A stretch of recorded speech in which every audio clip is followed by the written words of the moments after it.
सभी को। मैं डॉक्टर श्री फूल मीणा से आचार्य इतिहास विभाग पंडित नवल किशोर शर्मा राजकीय स्नातकोत्तर महाविद्यालय दौसा।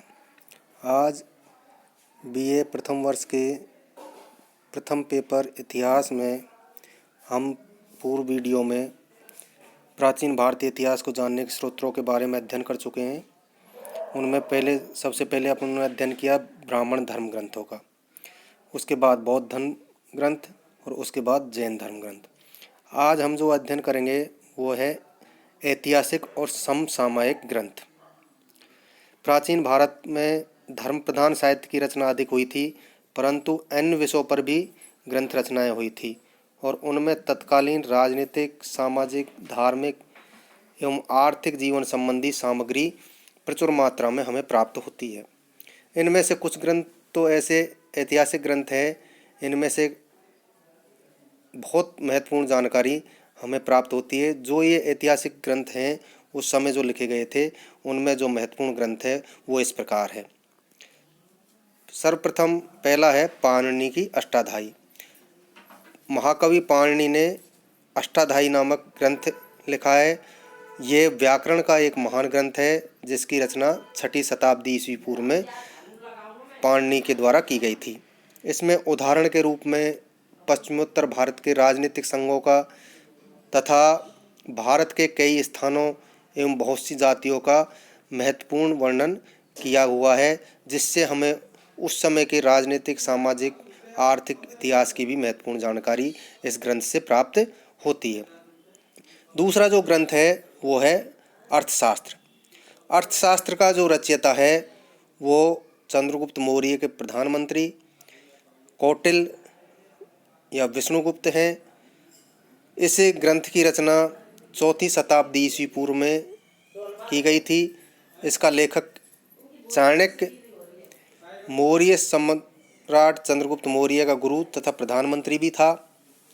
इस ग्रंथ में मौर्यकालीन भारत की शासन पद्धति, उस समय की आर्थिक दशा, कानून व सामाजिक जीवन का विस्तृत वर्णन हमें अर्थशास्त्र में मिलता है।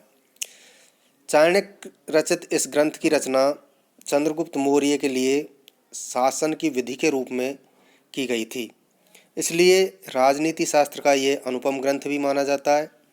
इसमें पूर्ववर्ती राजनीति शास्त्र संबंधी ग्रंथकारों के उल्लेख के साथ ही प्राचीन भारतीय शासन व्यवस्था का विस्तृत एवं महत्वपूर्ण वर्णन हुआ है। इससे हमें पता चलता है कि कौटिल्य चाणक्य ने संघ शासन से भी हमें परिचित करवाया है। तीसरा जो महत्वपूर्ण ग्रंथ है वो है महाभाष्य। इस ग्रंथ की रचना पतंजलि के द्वारा की गई है। यह अष्टाध्यायी पर लिखा गया है। महाभाष्य समकालीन शुंग सम्राट पुष्यमित्र शुंग के संबंध में कतिपय महत्वपूर्ण साक्ष्य प्रस्तुत करता है। जैसे कि अंधतन भूत क्रिया के उदाहरण स्वरूप में लिखा है, यवनों ने अयोध्या पर आक्रमण किया। यवनों ने माध्यमिका, जो वर्तमान में चित्तौड़ नगर है, उस पर भी आक्रमण किया। इसका भी जानकारी हमें पतंजलि के महाभाष्य से प्राप्त होती है। महाभाष्य से ही पता चलता है कि पुष्यमित्र शुंग ने उस समय महत्वपूर्ण अश्वमेध यज्ञ का आयोजन किया था। इसकी जानकारी का स्रोत भी महाभाष्य है। चौथा है गार्गी संहिता। इस ग्रंथ से भी शुंगकालीन भारत की राजनीतिक स्थिति तथा यवनों के आक्रमण की महत्वपूर्ण जानकारी मिलती है। शुंगकाल के समय भारत में सामाजिक, राजनीतिक, आर्थिक स्थिति क्या थी, यवनों ने किस प्रकार भारत पर आक्रमण किया और शुंगों ने उनका किस प्रकार मुकाबला किया, ये सारी महत्वपूर्ण जानकारी हमें गार्गी संहिता से प्राप्त होती है। पांचवा ग्रंथ है स्वप्नवासव दत्ता। स्वप्नवासव दत्ता का जो लेखक है वो है महाकवि भास। इसने एक नाटक के रूप में इसकी रचना की है। ये 6ठी शताब्दी ईस्वी पूर्व में के भारत की राजनीतिक स्थिति की जानकारी हमें प्रदान करता है। इस स्वप्नवासव दत्ता ग्रंथ में वत्सराज उद्यन और अवंती नरेश चंड प्रदोत के आपसी संबंधों का महत्वपूर्ण वर्णन मिलता है और उसकी संबंधी जानकारी हमें प्राप्त होती है। छठा ग्रंथ है संगम साहित्य।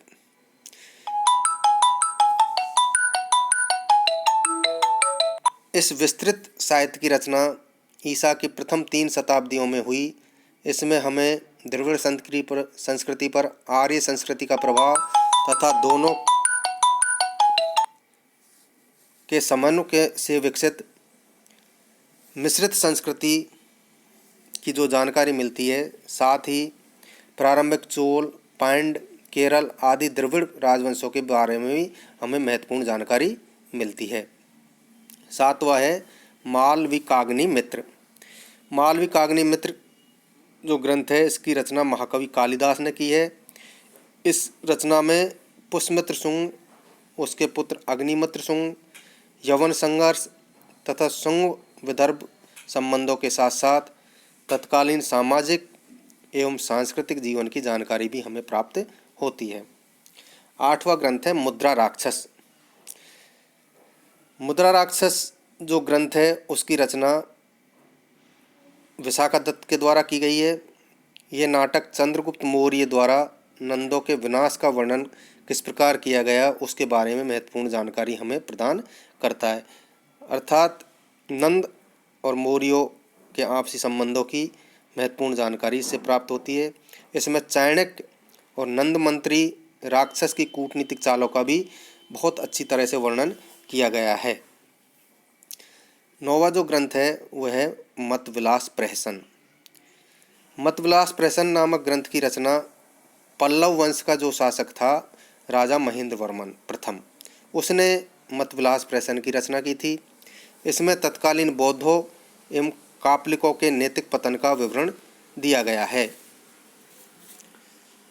हर्षचरित्र, महाकवि बाण का हर्षचरित्र कायनकुब्ज के सम्राट हर्षवर्धन का जीवन चरित्र है, जो न केवल इस सम्राट का चरित्र चित्रण करता है, अपितु 7वीं सदी के भारत के राजनीतिक, आर्थिक, धार्मिक, सामाजिक जीवन पर भी बहुत महत्वपूर्ण प्रकाश डालता है। बाण भट्ट की ही दूसरी जो रचना है वह है कादम्बनी, जो भी तत्कालीन सामाजिक एवं सांस्कृतिक जीवन की झांकी से हमें अवगत कराती है। 11वां जो ग्रंथ है वो है कामंदकीय नीतिशास्त्र, नीतिसार। गुप्त काल में महाकवि कामंदक द्वारा रचित ये ग्रंथ कौटिल्य के जो अर्थशास्त्र है उसका ही संक्षिप्त रूप है। अर्थात वाक्पति राज अर्थात कामंदक ने जो कामंद के नीतिशास्त्र लिखा है वो कौटिल्य के ही अर्थशास्त्र से महत्वपूर्ण जानकारियाँ जुटाकर इस ग्रंथ की रचना की है। तो इससे हमें चंद्रगुप्त मौर्य के समय की गुप्त काल में जानकारी प्राप्त होती है। 12वां जो ग्रंथ है वो है गौडवह। गौडवह नामक जो ग्रंथ है उसकी रचना वाक्पति राज के द्वारा की गई है। और इस गौडवह नामक ग्रंथ में कन्नौज सम्राट यशोवर्मन की जो दिग्विजय हुई थी उनका वर्णन हमें प्राप्त होता है कि कन्नौज सम्राट यशोवर्मन ने किन किन देशों को अपनी दिग्विजय के रूप में प्राप्त किया था। 13वां जो ग्रंथ है वो है कल्हण की राजतरंगिणी। ऐतिहासिक ग्रंथों में कल्हणकृत राजतरंगिणी का स्थान सर्वोच्च है। इस ग्रंथ में प्राचीन समय से शुरू कर 12वीं सदी का कश्मीर का इतिहास विस्तृत रूप से लिखा गया है। कश्मीर के राजाओं के साथ भारत के जिन अन्य राजाओं ने से ये युद्ध हुए और जो अन्य प्रकार से कश्मीर के संपर्क में आए उनका वृत्तांत भी प्रसंगवश राजतरंगिणी में दिया गया है। इनके अलावा अन्य बहुत से ग्रंथ हैं जो भी हमें ऐतिहासिक दृष्टि से उस समय के प्राचीन भारत की बहुत सी उपयोगी महत्वपूर्ण जानकारी प्रदान करते हैं। ऐसे ग्रंथों में पद्मगुप्त परिमाल द्वारा विरचित नवसहसांक चरित्र में परमार वंश का इतिहास, महाकवि विल्लन के विक्रमांक देव चरित्र में कल्हण की चालुक्य वंश का इतिहास, संध्याकार नंदी का रामचरित्र, हेमचंद्र का कुमारपाल चरित्र, आनंद भट्ट का वलाल चरित्र, जयरथ का पृथ्वीराज विजय, जयसिंह सूरी का हमीद मदमर्दन, मेरुतुंग का प्रबंध चिंतामणि आदि वो महत्वपूर्ण ग्रंथ है जो हमें प्राचीन भारतीय इतिहास के सामाजिक, राजनीतिक, धार्मिक, सांस्कृतिक सारी जानकारियाँ उपलब्ध करवाते हैं। यद्यपि ये सब ग्रंथ काव्यात्मक है, परंतु इनमें ऐतिहासिक सामग्रियों की कोई कमी नहीं है और ये हमें विस्तृत रूप से प्राचीन भारतीय इतिहास को जानने में सहायक सिद्ध हुए हैं।